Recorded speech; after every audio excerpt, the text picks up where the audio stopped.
ओम शांति। प्रजापिता ब्रह्मा कुमारी ईश्वरी विश्वविद्यालय में आज हमारे स्टूडियो में पहुंचे हैं बिंदुश्री भाई। बिंदुश्री भाई महायज्ञ मधुबन भूमि पर 25 सालों से समर्पित हैं और 29 सालों से ईश्वरी ज्ञान में चल रहे हैं। झारखंड के जमशेदपुर से आप मधुबन महायज्ञ में समर्पित हुए हैं। प्रभु के संग जीवन के रंग कार्यक्रम में आज हमारे सम्मुख बिंदुश्री भाई जो अपने जीवन के कुछ एक अनुभव हमारे सामने साझा करेंगे कि कैसे प्रभु के साथ 25 साल परमात्मा के साथ रहकर महायज्ञ में निस्वार्थ भाव से अपनी सेवाएं प्रदान किए। इनके विचारों के उद्गार हम सुनेंगे कि कैसे जीवन के 25 साल भगवान की भूमि मधुबन भूमि पर आपने व्यतीत किए हैं और कैसे प्रभु के साथ रहकर अपनी जीवन व्यतीत कर रहे हैं। आइए सुनते हैं बिंदुश्री भाई से। बिंदुश्री भाई ओम शांति। शांति। बिंदुश्री भाई आपका जो बचपन है वो कहाँ पर बीता? लौकिक जन्म स्थान बिहार के एक छोटे से गांव में खगड़िया डिस्ट्रिक्ट में पड़ता है, वहाँ पर हुआ था। और लौकिक माता पिता बहुत ही धार्मिक प्रवृत्ति के थे। ऐसे किसान थे लेकिन धार्मिक प्रवृत्ति के होने के कारण से बचपन से ही हमारे अंदर में भी भक्ति भावना पूजा पाठ का संस्कार भरा हुआ था। भक्ति भावना पूजा का संस्कार इतना भरा हुआ था कि 6-7 साल के उम्र से ही रामायण पढ़ना शुरू कर दिए थे। पूजा पाठ तो आधा घंटा डेली करते थे। पूजा पाठ करने के बाद ही हम फिर पढ़ाई में लगते थे या जो भी करते थे। मैंने बचपन से ही भक्ति भावना आपके अंदर थी? भक्ति भावना थी क्योंकि माता पिता पूजा पाठ करते थे, भक्ति करते थे, तो वो संस्कार हमारे अंदर में पड़ा हुआ था। जब ये मूर्ति और ये सब पूजा पाठ करते थे तो आपके मन में उस समय क्या विचार चलते थे कि यही भगवान है? उस समय भगवान को जानते नहीं थे लेकिन ये भावना था कि छोटा थे ना, छोटे थे 8 साल की उम्र में, 8 साल 10 साल से। तो हमारे पास एक गुरु जी आते थे जो प्रवचन करते थे, रामायण का भी पाठ कराते थे। तो वो मुझे बुलाते थे और भी छोटे छोटे बच्चे होते थे, मुझे भी बुलाते थे और मुझसे बहुत सारे चौपाई पढ़ाया करवाते थे, कुछ प्रार्थना करवाते थे। फिर उसके बाद वो कोई मिठाइयाँ खिलाते थे हम लोग को, तो बहुत अच्छा लगता था। इसलिए शाम के टाइम डेली हम उनके पास जा करके बैठ जाते थे। 12-13 साल की उम्र में एक बार हमारे शरीर में चेचक होता है ना, वो हो गया था। Small pox. हाँ, स्मॉल पॉक्स इसको बोलते हैं। और इतने बड़े बड़े थे कि वो दर्द से बेचैन रहते थे। घर में तो सब कहे थे भक्ति भावना वाले थे, तो वो क्या किए घर वालों ने मुझे वो बिस्तर पर नीचे जमीन पर लिटा देते थे रोज। और वहाँ पर धूप जला देते थे, अगरबत्ती जलाते थे, नीम का पत्ती, नीम की पत्ती ये सब जला करके और बोलते थे कि दीपक जला देते थे। वो ये बोलते थे कि माता हुआ है, वो ठीक हो जाएगा। लेकिन हमको इतना दर्द होता था, असहनीय दर्द, कि मैं कई बार बोलता था कि डॉक्टर को बुला के लाओ, दिखाओ, नहीं तो हम बचेंगे नहीं। लेकिन वो लोग मानते नहीं थे। हमारे घर के बगल में उसी माता का मंदिर है, भगवती का। तो मैं मन ही मन में खूब उनको गालियाँ देना शुरू कर दिए, देवियों को। ये कैसा हमको सजा दे दी? इस तरह से बोलती है देवी है, माता है, और माता होकर के अपने बच्चों को इतना कष्ट देगी, इतनी सजा देगी, इतनी दुख देगी। और मैंने मन ही मन सोच लिया था कि जैसे ये ठीक होगा ना, मैं जाकर के गांव वालों को सबको कहूंगा कि ये सब ढकोसला है, ये देवियां या माताएं कोई अपने बच्चों को इतना कष्ट देती है कि सबके पूजा पाठ छोड़ दो। लेकिन अचानक उस समय थोड़ी देर के बाद, शाम का टाइम था, अंधेरा छाया हुआ था, तो अचानक मेरे सामने एक शिवलिंग आ गया। और शिवलिंग देख करके मुझे अंदर से भय भी हुआ, एक अच्छा भी लग रहा था और भय भी लग रहा था कि अचानक यहाँ शिवलिंग, आँख खुला हुआ था, अंधेरा था और सामने दिख रहा है शिवलिंग। ये कौन से सन की बात है? 84 के लगभग, 1984 के लगभग। जी जी जी। तो शिवलिंग सामने आया और जैसे शिवलिंग आया तो मैं हनुमान चालीसा पढ़ता था और उसमें मुझे याद था कि हनुमान चालीसा पढ़ने से कोई भी डर भय खत्म हो जाता था। मैं फिर हनुमान चालीसा पढ़ना शुरू कर दिया मन ही मन। तो जैसे हनुमान चालीसा पढ़ना शुरू किए तो हनुमान का एक सीन दिखाई दिया, लेकिन उसके तुरंत बाद 2 सफ़ेद वस्त्र वाली बहनें सामने आ गई। मेरा आँख से खुला हुआ, आधा खुला हुआ और आधा साक्षात्कार का सीन जैसे था। 2 बहनें आ गई तो मैंने उससे हिम्मत करके पूछा कि आप कौन हैं? तो वो जैसे पूछा तो धीरे धीरे करके एक गायब हो गई और एक बच गई। और जैसे वो 1 बज गई तो फिर मैं देखता हूँ, मुझे फील हो रहा था कि मैं एक छोटा सा बच्चा बन गया, 1 साल का बच्चा बन गया। और वो माता, वो जो सफ़ेद वस्त्र वाली है, वो मुझे गोद में बिठा लिया और बहुत प्यार स्नेह पुचकार दे रही है। थोड़ी देर तक ऐसे किया और उसके बाद फिर फील हो रहा था कि पूरा जो कमरा था जहाँ मुझे सुलाया गया था वो लाल प्रकाश में हो गया, लाइट ऐसे फील हो रहा था। अच्छा। छोटा था मैं, 12-14 साल का था। तो उसके बाद फिर वो सीन गायब हो गया, वो बहनें भी जो थी वो गायब हो गई। और उसके बाद मैं फील किया कि मेरे शरीर का जो दर्द है ना, वो धीरे धीरे कम हो गया। अच्छा, उस लाइट से? हाँ, उस लाइट से। वो जो बहनें आई थी, माता जो हमको गोद में लिया, सपने में जो आई दिया, साक्षात्कार का स्वरूप, साक्षात्कार जैसा हो रहा था, सपना नहीं था, आँख खुला हुआ था मेरा। अच्छा। जागृत अवस्था में थे। अच्छा। तो उसके बाद दर्द कम हुआ तो मुझे बाद में फेथ हुआ, अंदर से और भी भावना बैठ गया भगवान के ऊपर, सचमुच में ईश्वरीय शक्ति है, लेकिन उसको ढूंढते थे। थोड़े दिन के बाद पढ़ाई पूरा करके फिर मैं ट्रेनिंग करने के लिए जमशेदपुर आ गया। अच्छा। वहाँ डिप्लोमा करके ट्रेनिंग कर रहे थे। आप लोग कितने भाई बहन? लौकिक में ऐसे 2 भाई 2 बहन थे। अच्छा। सब बड़े हैं जी। मैं छोटा था। अपना क्वार्टर सेपरेट था, तो और भी पूजा पाठ करते थे। यहाँ घर में तो शर्म से भी कुछ नहीं करते थे, लेकिन और भी पूजा पाठ करते थे। और वहाँ जैसे गए तो भगवान की खोज, जैसे कि यहाँ पर भी साक्षात्कार हुआ था, तो और भी अंदर से था कि मुझे भगवान से मिलना है। कहाँ मिलेगा, कैसे मिलेगा, ये पता नहीं था। और वहाँ जाकर के जितने भी आध्यात्मिक संस्थाएं होता है या जो भी गुरु महात्मा सन्यासी होते हैं, शायद किसी को हमने छोड़ा नहीं होगा। सबके पास सब जाते थे और उनसे एक ही प्रश्न पूछते थे कि भगवान कैसे मिलेगा, उसकी युक्ति बताइए। तो कई महात्माओं ने अलग अलग तरह से युक्ति हमको बताया कि ऐसी साधना करो, ऐसी तपस्या करो, ये जप करो, ऐसी प्रार्थना करो। मैंने सब तरह से किया। लास्ट में और भी जितना करते थे, अब व्याकुलता बढ़ती जाती थी, लेकिन उससे वो मिल नहीं रहा था। एक बार एक महात्मा से मैंने लास्ट में पूछा कि अभी एक बार और जाते हैं, उसके बाद नहीं जाएंगे। तो उससे के पास गए तो उसने उनसे पूछे कि कब तक भगवान मिलेगा, आप तो बोलते हैं ऐसे ऐसे करो, तो हम कर रहे हैं। तो उन्होंने एक बहुत कठिन तपस्या बताया कि रात में आप 1 बजे से जग करके साधना करो। रात में सुबह से, हाँ, अमृत वेले उठ, सुबह से रात में जग करके स्नान करो और साधना करो, जप करो, पूजा, ये कुछ मंत्र बता दिया, ये मंत्र का जाप करो, भगवान मिल जाएगा। मैंने, ठंडी का मौसम था, जग करके क्या क्या पात्र मंगा करके पूजा करते थे आप? करते थे। अच्छा। तो वंडर भी लगता था। उस समय क्या एज थी आपकी? 18 साल हो गया था। 18 साल एज हो गया था। तो अंदर में लगता भी था, लेकिन मुझे भगवान को पाना है, क्योंकि जब बाहर में थे तो पढ़ाई के बाद थोड़ा सा भक्ति भावना साथ साथ में कुछ ना कुछ कहीं ना तनाव भी फील होता था किसी न किसी कारण से। तो उधर भगवान के प्रति भी लगाओ, तो वो साधना शुरू कर दिए। जितना दिन का उन्होंने बताया था वो सब कुछ नहीं हुआ, करने के बाद भी कुछ नहीं हुआ। फिर मैं उसके पास गया तो उनसे पूछा कि आप तो बोले थे ऐसे ऐसे करने के लिए, मैंने सब किया, कुछ नहीं हो रहा है।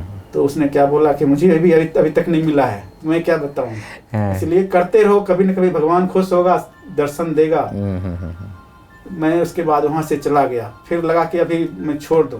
गायत्री का पाठ तो जैसे मंत्र बन हमेशा 24 घंटा चलता ही रहता था। फिर उसी बीच में एक मेरा दोस्त था, और उसका एक दोस्त सन्यासी जो हिमालय के गुफाओं में तपस्या करता था, वो 1 सप्ताह के लिए आया था यहाँ पर। हमारा और उसका एक ही फ्लैट में क्वार्टर था। तो बीच बीच में उनसे मैं बैठ करके बातें करता था कि आप क्या करते हो, कैसे साधना करते हो, आपको क्या फीलिंग होता है। तो उन्होंने बताया कि मैं हिमालय की गुफाओं में रहता हूँ, हमेशा पड़ा हुआ रहता हूँ, वहाँ किसी व्यक्ति का संपर्क नहीं होता है। आपके दोस्त थे वो? नहीं, हमारे दोस्त के वो दोस्त थे। ओके। तो उन्होंने साधना के कुछ विधि बताई, ये ऐसा जप करता हूँ, ऐसा साधना करता हूँ। और फिर उसने एक बात बताया कि मैं शिव से बात भी करता हूँ वहाँ पर। अच्छा, हिमालय में जाके? हाँ, हिमालय गुफाओं में शिव का साक्षात्कार होता है, मैं उनसे बात करता हूँ, घंटों घंटों बात करता हूँ। तो उसकी बात सुन करके मुझे लगा कि अब तो मैं चला जाऊंगा। पक्का अंदर में बैठा लिया कि मैं भी अभी हिमालय में जाऊंगा तपस्या करने के लिए। घर में भी ऐसे मैसेज भेज दिया कि आप मेरे लिए कोई चिंता नहीं करना, मैं कब आऊँ नहीं आऊँ, मेरे लिए निश्चिंत हो जाना, कहाँ रहूँ नहीं रहूँ इसके लिए। तो उसको लगा कि हो सकता है कुछ इसमें मन में आया होगा। लेकिन उसी बीच में थोड़े दिनों के 10 दिन के अंदर में ये प्लान हम बना ही रहे थे मन में कि एक नवरात्रि के टाइम में मेला लगा था, बहुत बड़ा मेला, लाखों लोग वहाँ आते हैं। वहाँ पर ब्रह्मा कुमारी का एक प्रदर्शनी लगा हुआ था। बहुत सारी बहनें भाई लोग समझा रहे थे। तो हम लोग उस तरह से जैसे गए तो हमारे दोस्त लोग उसको बोला यहाँ से चलो जल्दी जल्दी, ये सब में नहीं जाना है। बाहर के सब यूथ थे ना, तो उन लोग को ये सब का अच्छा नहीं लगता है। लेकिन मुझे कुछ कुछ चीज़ें वहाँ बहुत अच्छी लग रही थी। कई किताब था वहाँ, प्रदर्शनी सेट लगे हुए थे। ये कौन से सन की बात है? 1992 के लगभग। रास्ते में जब निकल रहे थे तो एक भाई हमको पर्ची थमा दिया। अच्छा। और उसको लेकर के मैं चला गया घर। वहाँ पर जाके पढ़ते हैं तो देखा इसमें तो बहुत अच्छी अच्छी चीज़ें लिखा हुआ है। हमको भी कई तनाव की बातें फील होती थी, तो लगा इसमें तो ये सब भी चीज़ें हैं। मैं दूसरे दिन वहाँ पर फिर गया जहाँ मेला लगा हुआ था। दूसरे दिन गए तो वहाँ पर कुछ था नहीं, खाली था। तो फिर मैं पर्ची निकाला, एड्रेस देखा और एड्रेस ढूंढते ढूंढते उस एड्रेस पर गए। वहाँ दरवाज़ा खटखटाया तो वहाँ से एक कन्या निकली, सफ़ेद वस्त्र वाली। मैं जैसे कन्या को देखा तो मुझे डर लग गया कि मैं कहाँ आ गया। तो मुझे लगा कि मैं कहीं दूसरी जगह तो नहीं आ गया हूँ, गलत जगह। तो उसने बहुत प्यार से बुलाई, भाई जी इधर आइए, आइए अंदर। तो हम कहे ये एड्रेस आपका है? हाँ हाँ हमारा ही, आप आइए ना। और ले गई और बाबा का कमरा था वहाँ, उसमें बैठा दी। ये कौन सा सेंटर है? जमशेदपुर में एक आदित्यपुर सेंटर था। 10-15 मिनट तक बैठा करके वो चली गई अंदर। और मुझे बहुत साइलेंस का अनुभव होने लगा। वहाँ पर लग रहा था कि बस साइलेंस ही शांति है। अंदर आप प्रवेश किए तो बहुत पवित्रता का वाइब का, शांति का, दोनों का फीलिंग था। जी जी। मैं बैठा, फिर दूसरी बहन आई, बड़ी बहन थी, तो उसने आई तो पूछा भाई जी कहाँ से आए, किस लिए आए? तो मैंने कहा कि एक मुझे कुछ किताब खरीदना है, क्योंकि आध्यात्मिक बुक्स में हमको बहुत इंटरेस्ट था। मेरे कमरे में किताबों का एक लाइब्रेरी जैसा बना हुआ रहता था। तो उन्होंने पूछा कौन सा किताब लेंगे? तो मुझे लेना तो था ब्रह्मचर्य व्रत का पालन जी। वो किताब लेना था। लेकिन बहनें थी तो उसको कैसे शर्म लग रहा था मुझे बोलने के लिए। हम उनको कहे कोई भी किताब दे दीजिए जो आपको पसंद है, आपको अच्छी किताब जो आपके पास है। तो उसने 2 किताब दिया, एक परमात्मा कहाँ है और दूसरा जीवन हीरे तुल्य कैसे बने। मैं उसको लेके गया, जैसे पढ़ना शुरू किए तो उसमें बहुत सारे क्वेश्चन उठा, क्योंकि भगवान को हम सर्वव्यापी मानते थे। कंकर पत्थर में हनुमान, कृष्ण, जितने भी देवी देवता थे, जो भी जिसको भी भगवान मानते थे, सबका चित्र मेरे पास लगा हुआ था। घंटों पूजा करते थे। और वहाँ पर इसमें बता रहा था कि शिव ही भगवान है, वो निराकार है। तो मेरे को अंदर पढ़ते पढ़ते बहुत गुस्सा आता था। मैं सोचा कि जाकर के ब्रह्मा कुमारी वालों से, उससे बहनों से झगड़ा करेंगे, बात करेंगे, इस पर डिस्कस करेंगे। ऐसे करते करते 4-5 दिन के बाद जैसे फिर आश्रम में गए। उस दिन गुरुवार का दिन था। तो जैसे गए तो वहाँ से एक बहन ने आकर के भोग दे दी। भोग खाया तो जो क्वेश्चन हम पूछने गए थे वो सारे क्वेश्चन भूल गए। फिर बहन ने मुझे बिठा करके वो आत्मा के बारे में थोड़ा सुनाना शुरू कर दी। लगभग आधा घंटा आत्मा के बारे में बता रही थी। मुझे बहुत अच्छा लग रहा था, फील भी हो रहा था उस समय। आधा घंटा के बाद मैं वहाँ से निकल गया। जाते समय उन्होंने बोली कि आप 7 दिन का कोर्स कीजिए तो पूरा इसका समझ में आएगा। मैंने उनको बोला हमारे पास टाइम नहीं मिलता है, मैं नहीं आ सकता हूँ। अच्छा, बोल के निकल गया? हाँ, मैं बोल के निकल गया। लेकिन जो उन्होंने ज्ञान सुनाई थी, मेरा क्वार्टर लगभग 15-20 मिनट दूरी पर था, वहाँ से 2 किलोमीटर दूरी पर था। अच्छा। तो मैं पैदल जा रहा था। जाते जाते वो जो ज्ञान सुनाया था वो चीज़ों का मन में चिंतन चल रहा था। और चिंतन चलते चलते वो स्वरूप बन गया। मैं आत्मा अलग हूँ, ये शरीर अलग है। मैं एक आत्मा लाइट हूँ, ये शरीर एक कार है। जैसे उन्होंने चित्र सारा समझाया था ना, वो मुझे फील हो रहा था। लग रहा था कि ये दोनों पैर मेरा पहिया है, मैं ये मस्तक में बैठ करके इस गाड़ी को चला के लेके जा रहा हूँ। ऐसे फील होते गया। जैसे कमरे में गया वहाँ पर तो इतना अच्छा फील हो गया था, साइलेंस का फील हुआ। मुझे लगा कि इस चीज़ को तब समझना चाहिए। मैंने दूसरे दिन फिर आया और वहाँ पर परमात्मा के बारे में बताया। तो परमात्मा के बारे में जैसे जैसे बताया तो मुझे पक्का निश्चय हो गया कि सचमुच में शिव ही भगवान है। फिर उन्होंने बोला कि 7 दिन का कोर्स आप पूरा कर लीजिएगा। और 7 दिन के बाद यहाँ मुरली चलती है। जब मुरली आप सुनेंगे ना तो आपके जीवन में जितनी भी समस्या है उन सब समस्याओं का समाधान मिल जाएगा। सारे प्रश्नों का उत्तर इस मुरली में होती है। तो भगवान का महावाक्य होता है। तो मैंने पूछा कब चलता है? उन्होंने बोला सुबह चलता है। तो मैं दूसरे दिन जो गया वहाँ से लौट के गया कमरे में शाम के टाइम। तो अपने कमरे में जितने भी देवी देवता का चित्र था सबको मैंने निकाल दिया उस दिन। तो क्लास पीछे जाकर के मुरली क्लास में बैठ गए। अच्छा। वैसे तो मुरली चल रही थी। एक भाई आया पीछे से, मुझे इशारा दिया कि आप इधर आ जाइए। तो बगल में ले गया। फिर उन्होंने बोला आपका तो पूरा 7 दिन का कोर्स हुआ नहीं है। तो हम कहे करा दीजिए। तो फिर उन्होंने कुछ कुछ ऐसे करके सुनाया। मैं फिर अगले दिन से मुरली के टाइम आना शुरू कर दिए। और उस दिन से फिर कभी मुरली मेरा मिस नहीं हुआ। क्योंकि शास्त्र पढ़े हुए थे तो हमारे अंदर में बहुत सारे क्वेश्चन उठता था। पहले भी क्वेश्चन लेके गए थे तो उस समय भी हल नहीं हुआ था, और भी कई क्वेश्चन उठता था। तो क्लास में जैसे जाते थे तो बहनें सबसे क्वेश्चन पूछते थे, मुरली सुनाते सुनाते बीच में बोल देते थे, पूछ लेते थे क्वेश्चन। टीचर बहनें ऐसे स्कूल की भी टीचर थी, लौकिक में भी और सेंटर में भी टीचर थी, फिर भी कई बार वो जवाब नहीं दे पाते थे।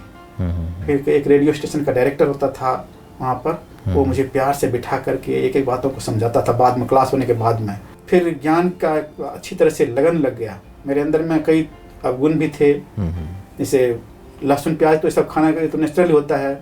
ये था तंबाकू खाना, गुटखा खा लेना, सिगरेट पी लेना, कभी कभी दोस्तों के संग में। उस समय क्या एज होगी आपकी? लगभग 19 साल। 19 साल की 19 साल लगभग। माना ये संग दोस्त से ही आपको व्यसन आए थे? हाँ, इससे आ गया था। जी जी। दोस्तों के साथ में रहते थे ना, घर से बाहर रहते थे, फ्रीडम थे, तो ये सब आदत लगा दिया था जबरदस्ती वो लोग। जी जी जी।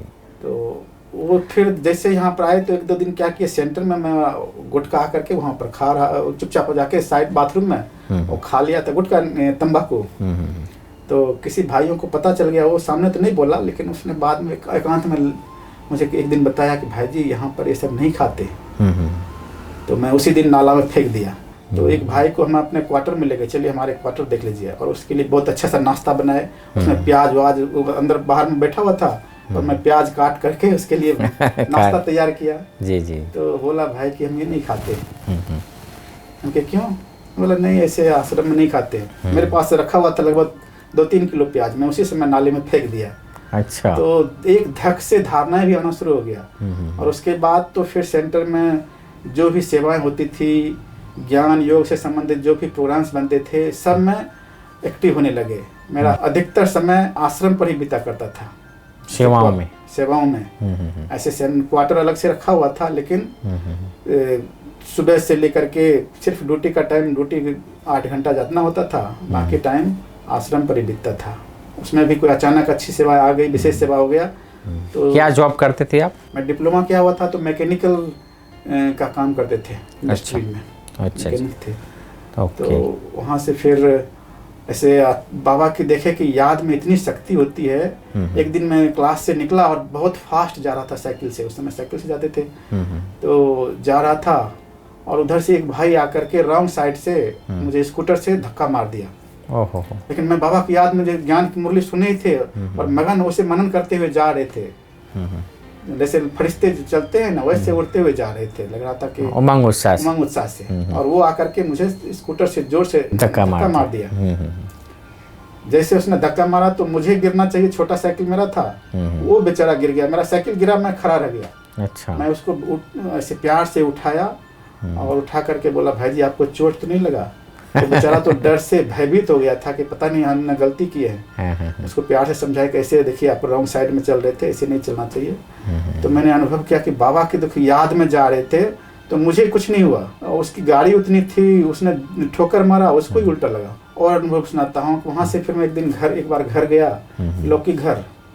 तो घर में आसपास में कई ऐसे क्रिमिनल सब भी बहुत ऐसे होते हैं गाँव के इलाके में। जी जी। तो लौकिक वाले भी कई बार बोलता था, उस समय 19 साल 20 साल हो गया एज। कई बार बचपन में शादी कर देते छोटे में, तो घर वाले बोलते थे इसकी शादी करना है।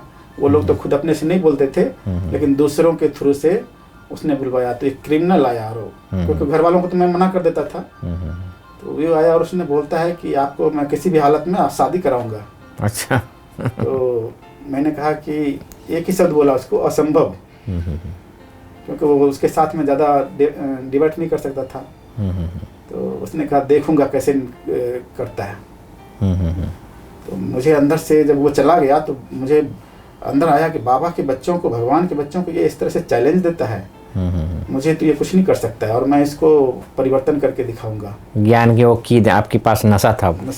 मैंने 4-5 दिन के बाद, उसका गाँव था थोड़ा अलग, मैं उसके घर पर गया एक दोस्त को लेकर के, कुछ अपना ज्ञान की बात किताब लेकर के, कैसेट लेकर के, और जाकर के उसके घर आसपास वालों को सबको इकट्ठा करवाया, सबको ज्ञान सुनाए। उन्हीं लोगों से टीवी मंगा करके कैसेट दिखाए, सब इतने साइलेंस हो गए, चुप हो गया।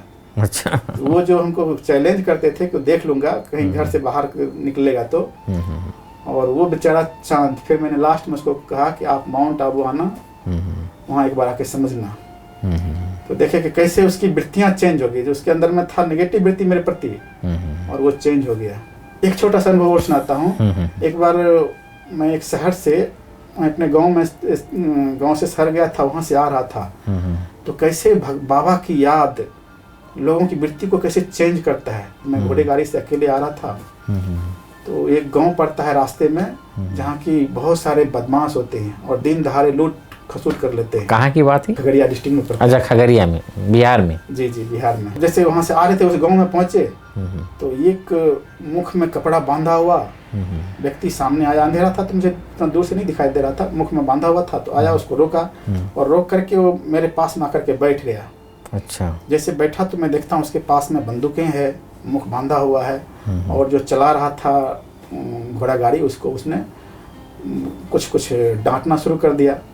तो जैसे मेरे पास बैठा तो बैठते ही मेरे को एक संकल्प आया कि सर्वशक्तिवान बाबा मेरे साथ है, ये मेरा कुछ नहीं बिगाड़ सकता है।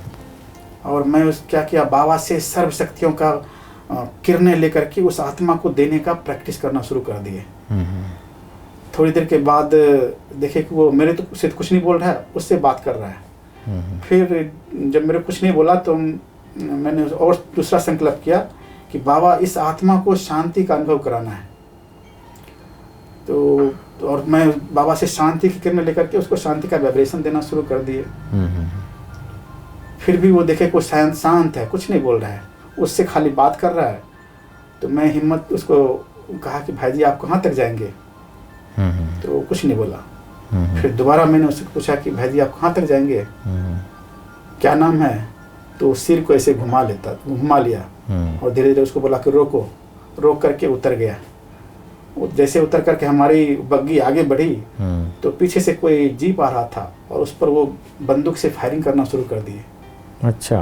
तो मैं देखा कि कैसे बाबा की याद, बाबा की शक्ति हमारे लिए सेफ्टी का साधन बन जाता है। आप बच गए वहाँ पर। हमको कुछ नहीं किया उसने। वो आया था हमसे भी कुछ लेने के लिए, लूटने के लिए, लेकिन हमको कुछ नहीं कर पाया।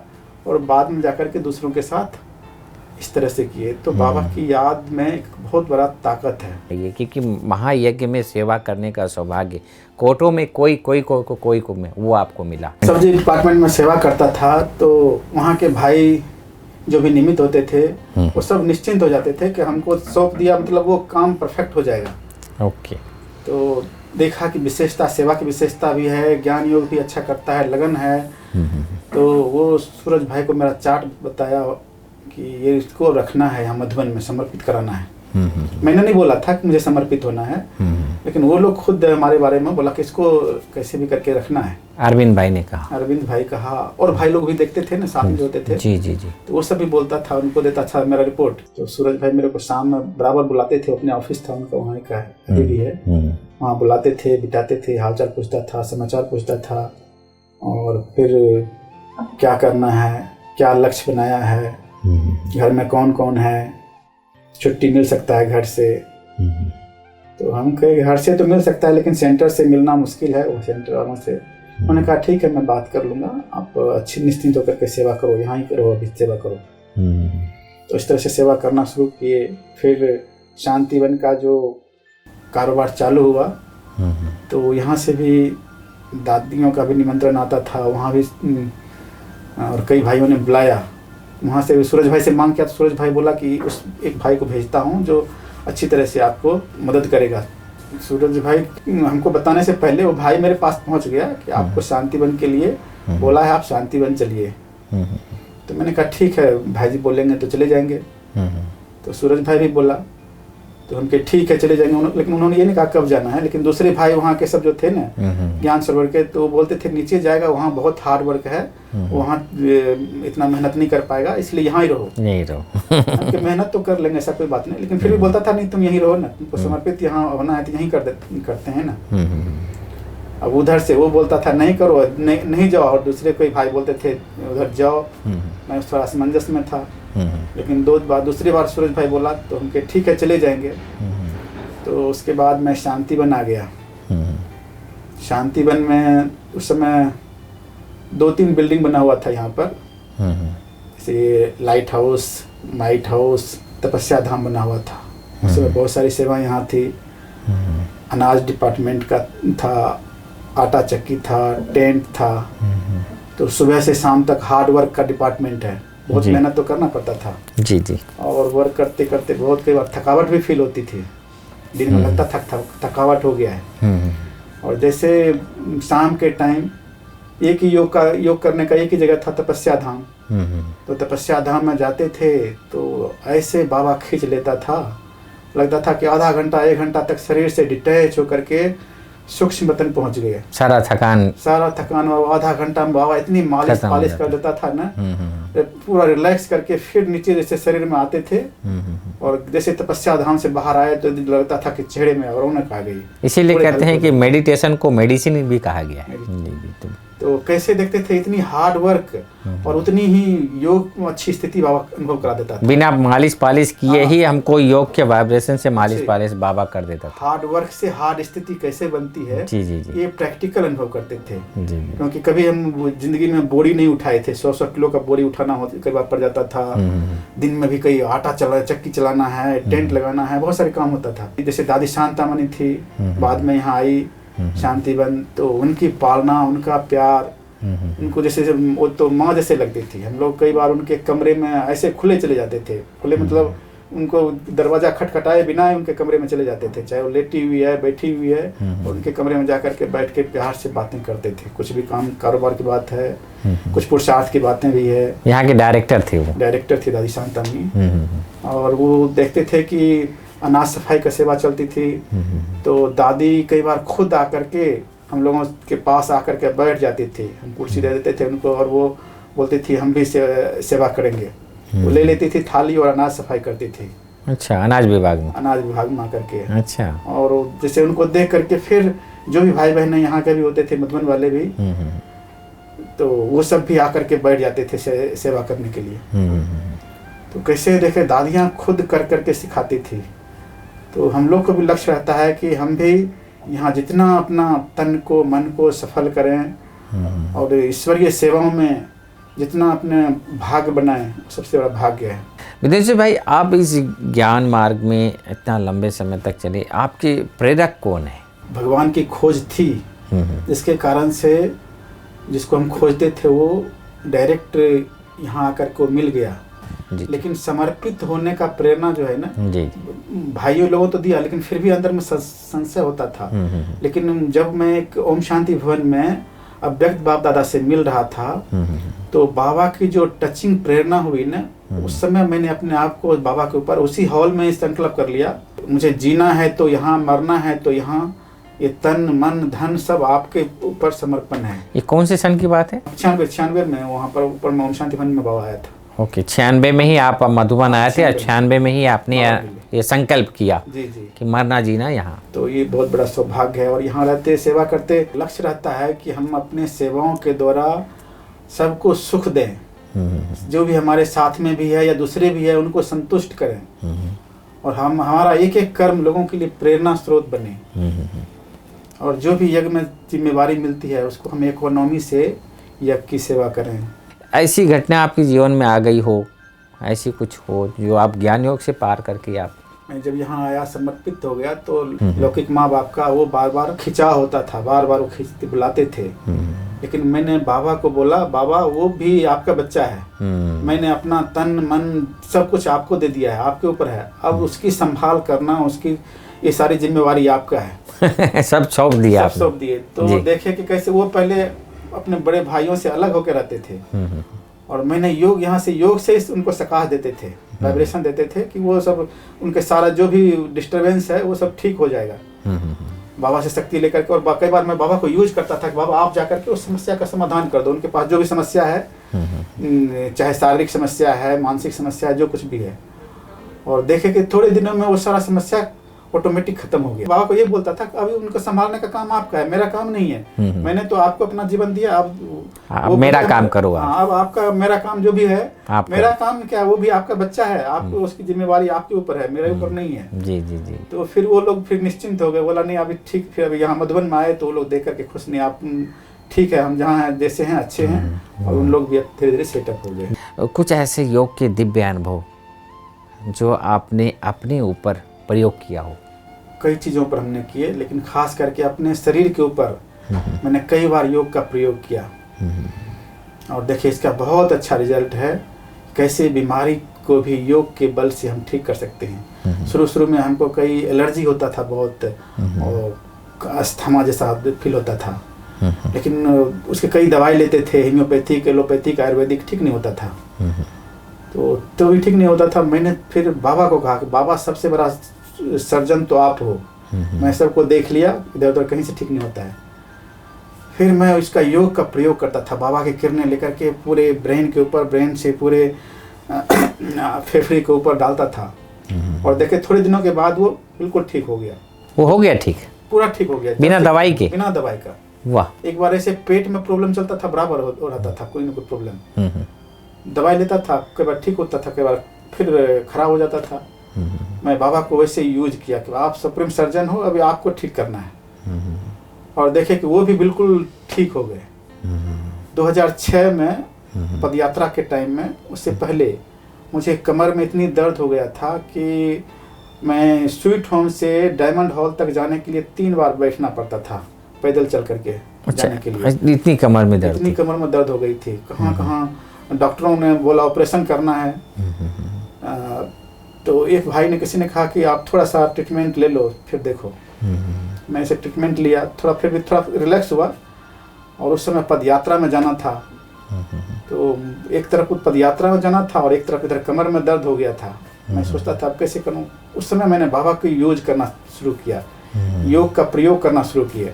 रात में सब सोते थे हमारे कमरे में, और मैं क्या करता था, रात में जग करके योग करता था। बाबा से करंट लेते थे और उस जहाँ पर दर्द था उसी पर बाबा की रेजेज को डालते थे। और देखे कि थोड़े दिनों के बाद धीरे धीरे दर्द कम होना शुरू हो गया। फिर एक दिन मैंने चलने का कोशिश किया। पहले दिन यहाँ से थोड़ा सा मॉडर्न फैक्ट्री तक गए, दूसरे दिन उससे और आगे गए, तीसरे दिन तपोवन के गेट तक पहुँच गए। मुझे लगा कि मैं अब चल सकता हूँ। और फिर जब मुझे पदयात्रा में भेजा गया तो वहाँ पर ग्रुप का मुझे लीडर बनाया, और सबसे हर चीज़ में आगे, जगना भी पहले, चलने में भी सबसे आगे रहना। और हर रोज 40 किलोमीटर 42 किलोमीटर पैदल चलते थे। स्वीट होम से टोली डिपार्टमेंट से डायमंड हॉल तक जाने में 3 बार बैठना पड़ता था।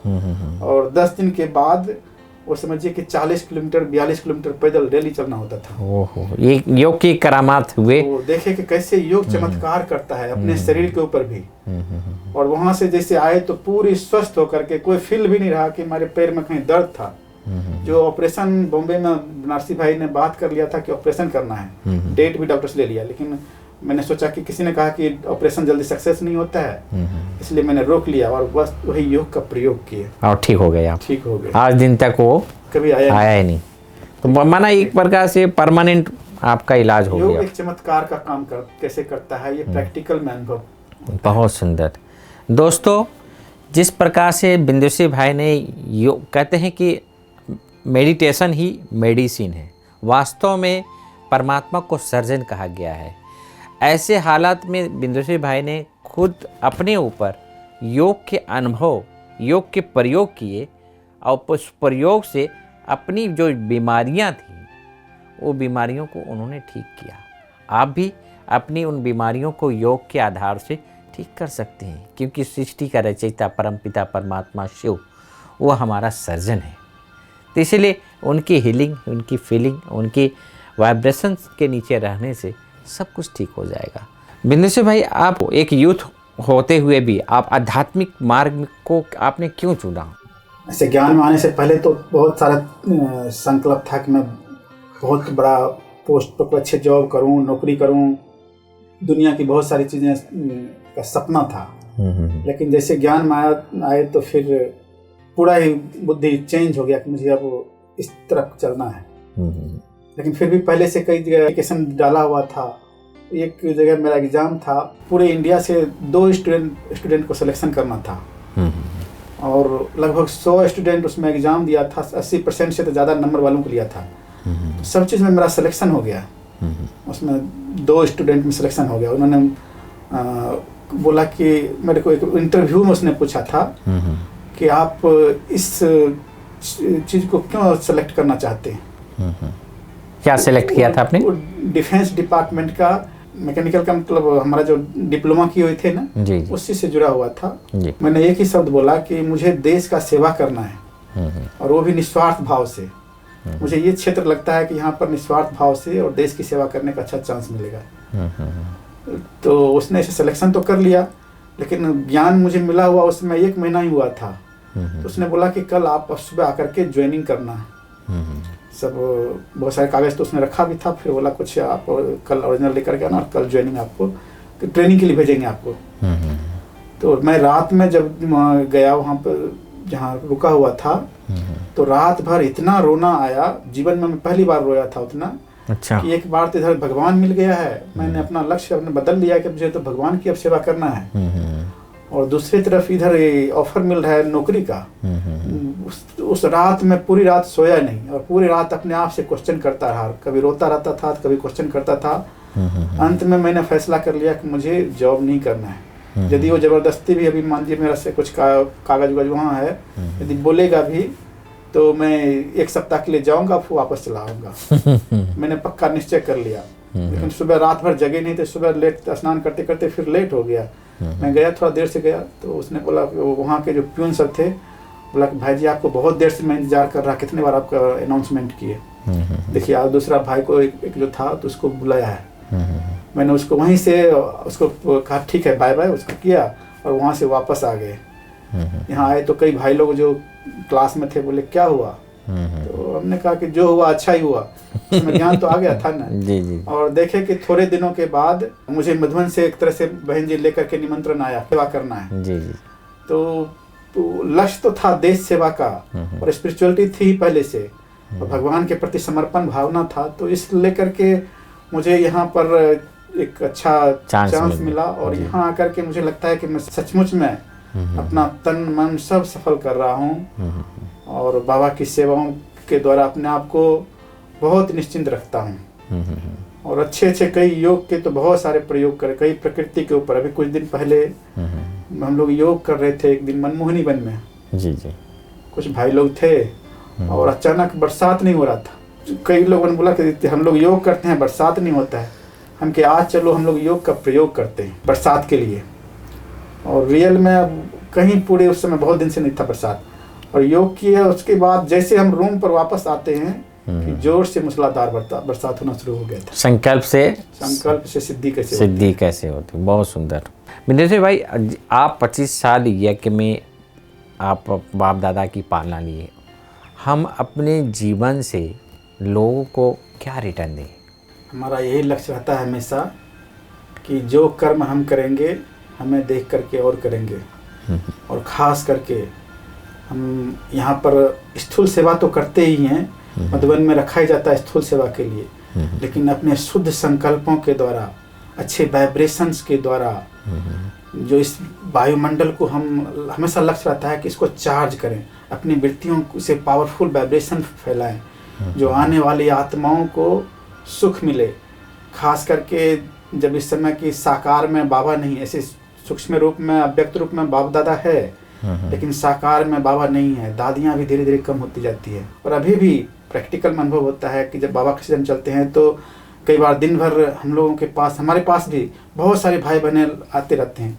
किसी से प्यार से 2 बातें कर लेना, उनको शुभ भावना दे देना, कुछ न कुछ प्रेरणाएं देना, उमंग उत्साह दे देना। हमेशा ये लक्ष्य रहता है कि उनको कुछ न कुछ हमसे लेकर के जाए, और अपनी अच्छी धारणाओं में रहते हैं, अच्छी स्थिति में रहते हैं तो वो फील करता है। मैं कई बार देखता हूँ कि अच्छे योग युक्त स्थिति रहता है तो वो फील करता है, आने वाले खुद भी कहता है कि मुझे यहाँ का अच्छा वाइब्रेशन फील हो रहा है। 1-2 बार तो कई भाई बहने बोलते हैं कि मुझे तो यहाँ आते ही साइलेंस के फील होती है। तो हम अच्छी स्थिति में रहते हैं तो हमको कुछ बोलने की जरूरत नहीं पड़ता है, वो ऑटोमेटिक वो वायुमंडल में फैलता है और लोग कैच कर लेते हैं। लाइट की किरणें चारों तरफ जाती है और वो कैच करते हैं। क्योंकि वर्तमान समय स्थूल सेवाएं तो है ही, इसके लिए रखा ही है, लेकिन जो वृत्ति से हम सेवा करते हैं, वाइब्रेशन के द्वारा सेवा करते हैं, हम सबको अनुभव है कि बाबा मम्मा ने जो पांडव वन में वाइब्रेशन फैलाया है उसका आज हम लोग अनुभव करते हैं कि किस तरह से किया है। तो अभी हम सबको, खास करके मधुबन निवासी जो हम सब हैं, हम लोग यहाँ रह करके इस बेहद के यज्ञ को पावरफुल बना के रखें, अच्छे वाइब्रेशन बना करके रखें, पॉजिटिव वाइब्रेशन हमेशा फैलाते रहें, तो आने वाले आत्माओं को इसका लाभ मिलेगा, सुख मिलेगा और वो यहाँ से कुछ प्राप्ति करके जाएंगे। बिंदु भाई, आज जो हमारे दर्शक हैं, युवा पीढ़ी हैं, आज सारा विश्व जो है लॉकडाउन में हुआ पड़ा है, हर व्यक्ति घर पे बंद है। ऐसी स्थिति में कई लोग डिप्रेशन में जा रहे हैं, कोई बीमारी में जा रहे हैं, कोई कोरोना से पीड़ित हैं। ऐसे बहुत सारे हमारे व्यूअर्स जो हैं वो कह रहे हैं कि आप तो मधुबन में हैं, लेकिन हम मौज का अनुभव घर में रहते हुए कैसे करें। मुझे भी कई भाइयों का, कई बहनों का भी फ़ोन आया, कई तो बहुत परेशान होते हैं और फिर कहता है कि मुझे तो बहुत बंधन में हो गए।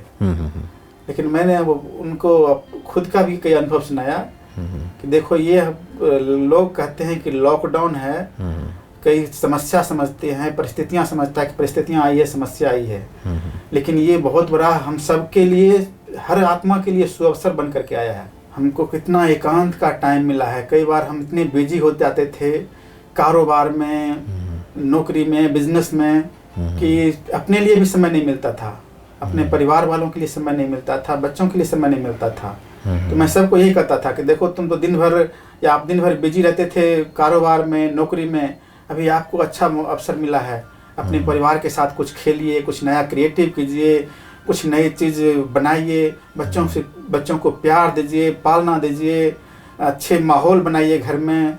कभी घर में बैठ करके अच्छी से बातें नहीं करते थे, दिल की बातें कीजिए। कुछ खेलने का इंटरेस्ट है तो खेल कूद कीजिए, या कुछ पढ़ने लिखने का इंटरेस्ट है तो पढ़िए। कई ज्ञानी योगी भाई होते थे तो उनको मैंने कईयों को योग की टिप्स बताया कि आप बैठ करके इस समय योग कीजिए। हम लोग भी यहाँ मधुबन में कैसे योग करते हैं, आप भी योग का वायुमंडल बनाइए। किसी को मुरली पढ़ने के लिए कि आप मुरली पढ़ो, ऐसे उससे पॉइंट निकालो, सिलेक्शन करो।